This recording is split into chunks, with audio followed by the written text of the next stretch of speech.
is Juan, and this is Frequency Spectrum. In this first episode of Frequency Spectrum, we're going to look at ambiences in video games, especially the main aspects of going about creating a great sounding ambience for a game. Here's an example from Jedi Fallen Order. Listen closely. Headphones or external speakers would work best to hear the most out of the layers.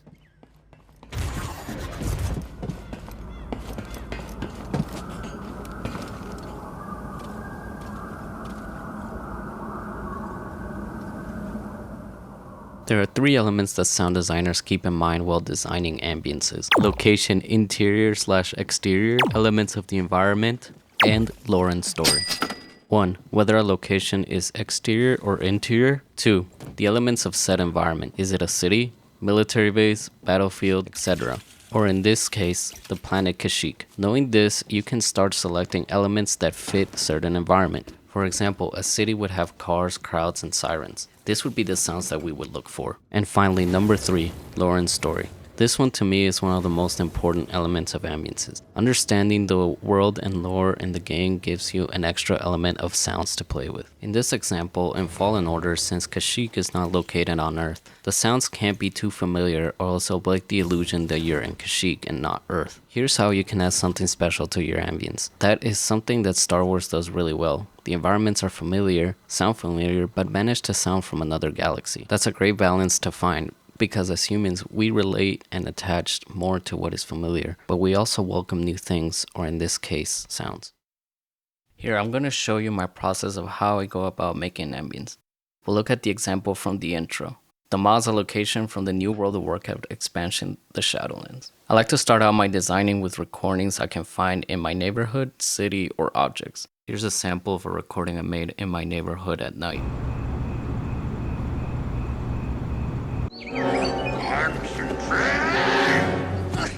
I don't really think it conveys the sound of Valhalla right now. Later I went to the Vegas desert to get a desolate, windy ambience that goes a little bit better than the neighborhood. But for the rest of the layers, we'll be using my sound library. I have collected sounds over the years and from school, but there may be some of you guys out there just starting out. So here are some sites where you can get some great sounds for free. Here's two of my favorite. Production Crate, you can get really good high quality sounds, and freesounds.org, where you can also get a large variety of sounds.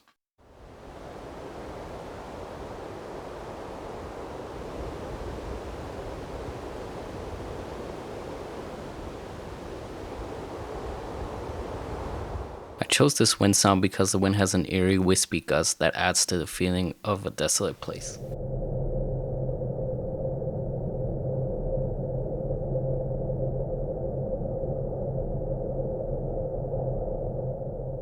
This one's really cool as a character layer to the gust. It gives that creepy afterlife, not from this world feeling.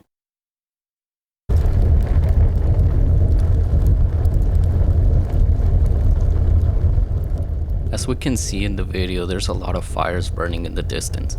Also, the low rumble of the sound goes really well, I think, with the other layers.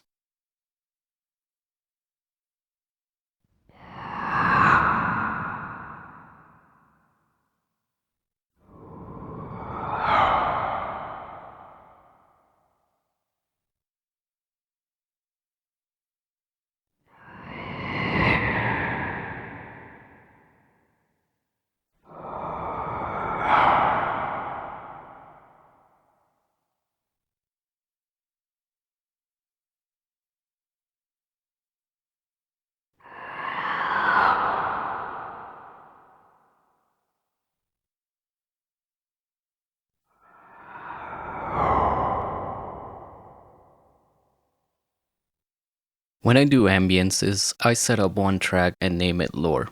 In this track, I specifically aim to design a sound that has something to do with the story or lore of the game location. In this case, the Maw is where evil souls, when they die, come to pay for the evil acts in life. So I recorded my voice and added a lot of reverb. I added a reverb plugin in the sense of my aux track, just so I can have complete control of the amount of reverb going in. I set the parameters of the reverb, the dry and wet completely wet, so we can get that ghostly feeling. I gave it quite a bit of a tail so we can hear it fly away, and the size was kinda halfway, because I didn't want it to overpower the other layers. And I also added a Doppler plugin to simulate the movement of the souls through the realm. A Doppler plugin simulates the behavior of objects moving through the air, which creates an accurate characteristics of sounds passing by. This is where we can experiment and break the rules. You'll notice I have two Doppler plugins in the same track. The first Doppler I have, the track time of the Doppler effect matches the length of the sound clip in the track. This means that the sound will pass over from one side to the other in that amount of time.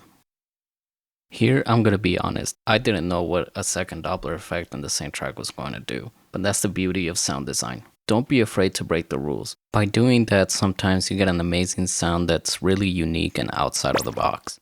So with the second Doppler, I changed the direction parameter to go to the opposite from the first one, and the track times are not synced with the clip length.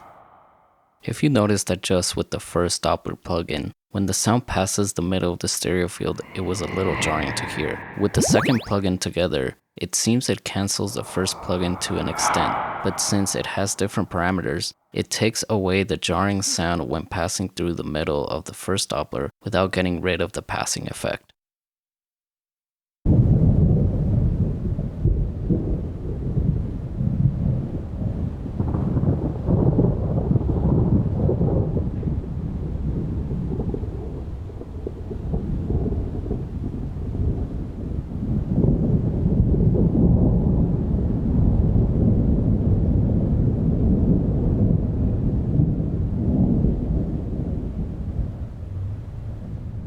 The next layer is a simple thunder layer.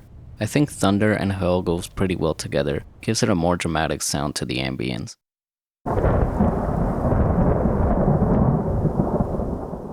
I also added a more direct thunder sound at the end of the clip for that dramatic effect. Lastly, I added my Vegas Desert Windy ambience to give it that desolate feeling, and it has quite heavy gusts of wind that go pretty well in conveying that desolate place feeling that we're looking for.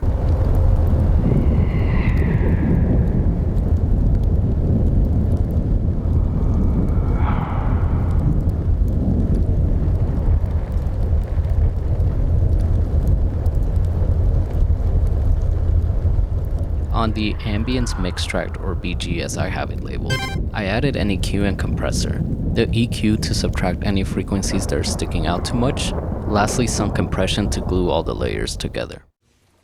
The cool thing about video game audio is that it's a non-linear medium. What do I mean by this? Movies and TV are linear medium. What you see is what you hear. For example, in one scene you're having a conversation at a restaurant. Next scene, it could be in your apartment. The ambience in this case would go from restaurant straight to the apartment. Video games are non-linear, which means the game reacts to your actions. Let's look at Fallen Order again. As you can see, we went from the jungle to inside the factory, but we still hear some of the jungle ambience, but now with a new factory under attack ambience. This is achieved through implementation. A program like Wise is used for audio implementation in games. Wise communicates to the game engine once you have arrived to the factory. It tells to play the factory ambience created by the sound designer, but Wise also tells the game engine to continue playing the jungle ambience at a lower volume. But this is something we'll get into greater detail in another episode.